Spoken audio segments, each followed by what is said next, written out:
Jadi kapan kita akan merasa malu, gagal mengurus sepak bola karena kita mengurusnya dilatar belakangi oleh kepentingan politik.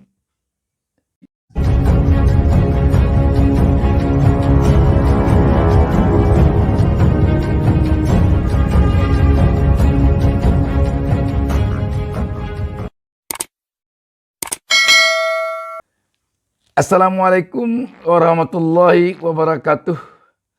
Senang sekali kita dapat berjumpa pada pagi hari Senin ini, tanggal 16 Januari 2023.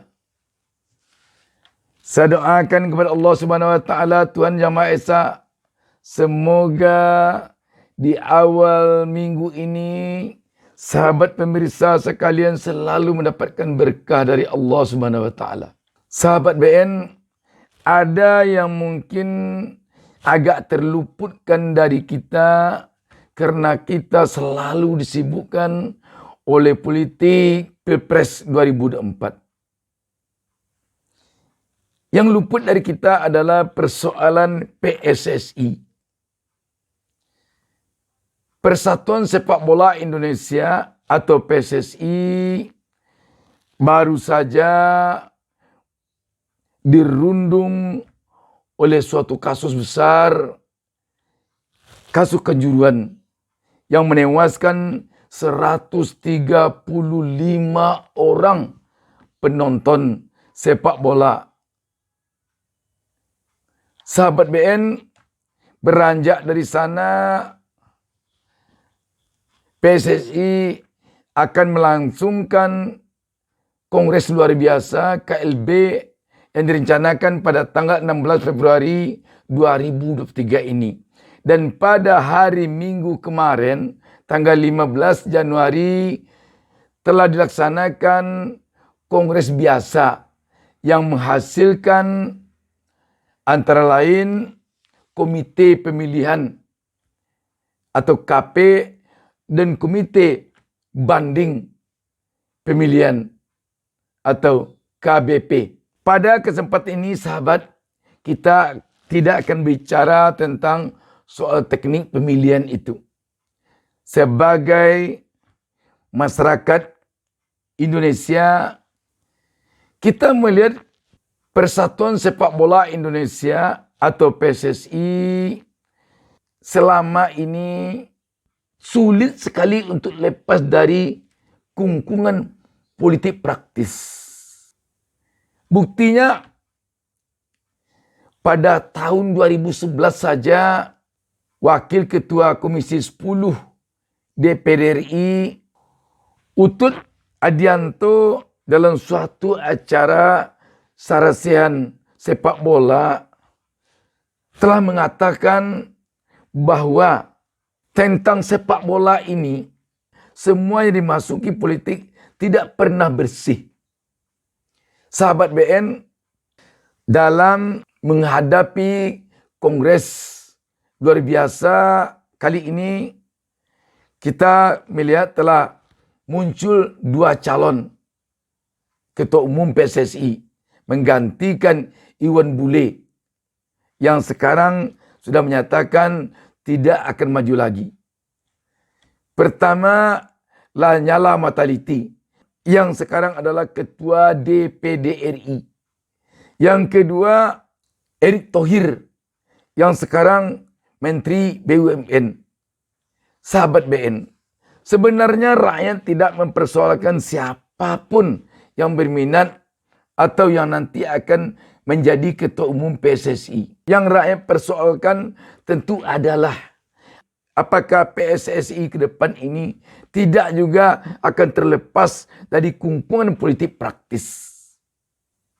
Kalau PSSI ke depan ini masih saja menjadi arenanya politik praktis, akan dibawa juga ke dunia politik praktis, akan dijadikan juga komunitas politik praktis, akan dijadikan juga untuk kepentingan politik partai, golongan atau kelompok-kelompok tertentu di dalam mendapatkan kekuasaan di negara ini, kita yakin PSSI tidak akan mampu berprestasi sesuai dengan yang diinginkan rakyat. Telah banyak kita melihat selama ini betapa PSSI yang mendapat anggaran begitu besar dari negara, dari APBN, tetapi hasilnya mengecewakan rakyat. Bayangkan, penduduk Republik Indonesia 272 juta saat ini. Pada tahun 2021 sekitar 221 juta. Tetapi kita tidak bisa mencari 22 orang dari 270 juta penduduk Indonesia untuk bermain di Piala Dunia. Artinya tidak bisa PSSI membawa pesepak bolanya bermain di Piala Dunia. Tidak bisa. Sedangkan penduduk kita begitu besar. Sedangkan pencinta sepak bola di Indonesia ini sungguh sangat-sangat besar. Kecuali kalau negara kita bukan negara pencinta sepak bola. Indonesia adalah negara pencinta sepak bola. Tetapi dalam kenyataannya tidak pernah negara ini disebut di dalam Piala Dunia. Tidak pernah. Coba kita bandingkan dengan negara Jepang yang penduduknya hanya 125 juta. Kita bandingkan lagi dengan negara Korea yang penduduknya hanya 51,71 juta. Belum lagi kalau kita bandingkan dengan Arab Saudi yang penduduknya hanya 35,95 juta. Oh, dikatakan penduduk Korea, penduduk Jepang, badannya besar-besar, tubuhnya besar-besar tinggi. Lebih kecil penduduk Korea tubuhnya, bodinya dibandingkan Indonesia. Lebih kecil Jepang postur tubuhnya dibandingkan dengan Indonesia. Tetapi mengapa Jepang dan Korea bisa masuk ke Piala Dunia? Belum lagi Arab Saudi yang juga bisa masuk ke Piala Dunia. Oh, dikatakan Arab Saudi badannya besar-besar, tinggi-tinggi. Jepang dan Korea sama tubuhnya dengan kita. Bahkan kecil-kecil dia dari kita. Tetapi dia masuk ke Piala Dunia. Kita tidak. Oh, dikatakan anggaran kita kecil dari dia. Lihat anggaran PSSI besarnya. Apakah harus ditambah lagi anggarannya agar bisa masuk ke Piala Dunia? Bukan di sana letak kelemahannya.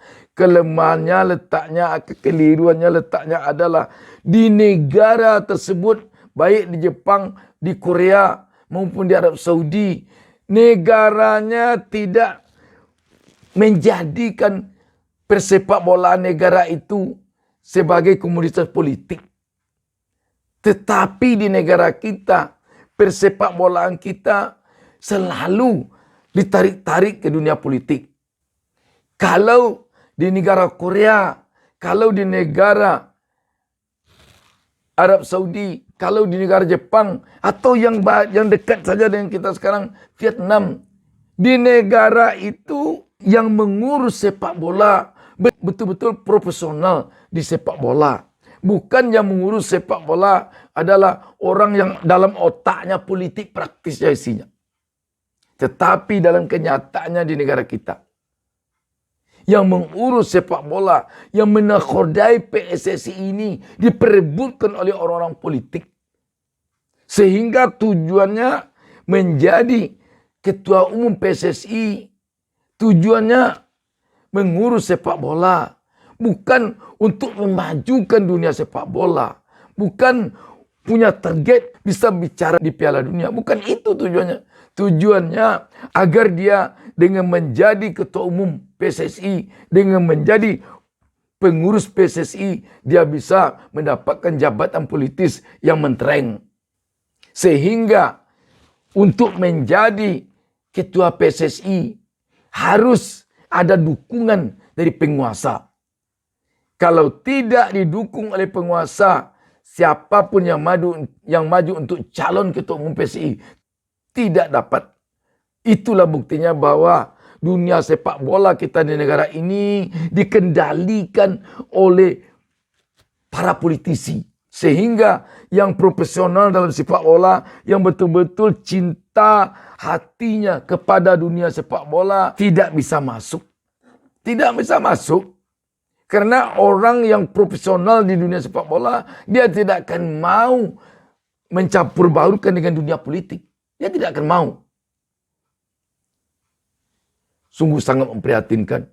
Dan ini terjadi dari era ke era, dari rezim ke rezim. Kita tahu pada era SBY, dunia sepak bola pernah naik setidaknya di regional. Di ASEAN bisa bicara. Tetapi apa yang terjadi? Ketika dunia sepak bola kita begitu harum namanya, masuklah dunia politik. Ketua umum PSSI diperebutkan secara politis. Kita masih ingat ketika kita bertanding di luar negeri, ada pula spanduk-spanduk politisi di sana dipampangkan. Kalau masih tetap berkutat dengan ini, jangan harap dunia sepak bola kita akan maju. Jangan harap dunia sepak bola kita akan bisa masuk ke Piala Dunia. Jangan harap. Karena orang politik praktis dalam otaknya adalah kekuasaan. Apapun yang diurusnya, orientasinya bukan kepada prestasi yang diurusnya itu. Orientasinya kepada kekuasaan yang akan didapatnya dengan mengurus itu. Jadi, kemana dunia sepak bola kita ini akan kita gantungkan lagi. Kalau selalu saja dikendalikan oleh orang-orang politik praktis. Kita tahu bagaimana dulu Iwan Bule menjadi ketua umum PSSI. Begitu masuk, langsung jadi ketua umum PSSI dengan perolehan suara 90%. Kenapa dia bisa? Karena kita tahu dulu Iwan Bule berhasil sukses ketika menjadi PJ Gubernur Jawa Barat. Kalau banyak sekarang yang menyalahkan Iwan Bule, yang mendiskreditkan Iwan Bule, terutama dengan terjadinya kasus kejuruan. Sebenarnya bukan Iwan Bule-nya yang salah. Sebenarnya orang yang memegang kendali politik praktis yang menyebabkan Iwan Bule menjadi ketua umum PSSI. Kapan lagi kita akan bisa memisahkan antara politik praktis negeri ini dengan persepak bolaan kita ini?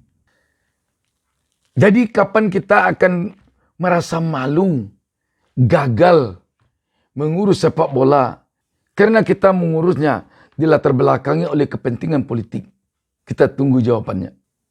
Demikian sahabat, Assalamualaikum warahmatullahi wabarakatuh.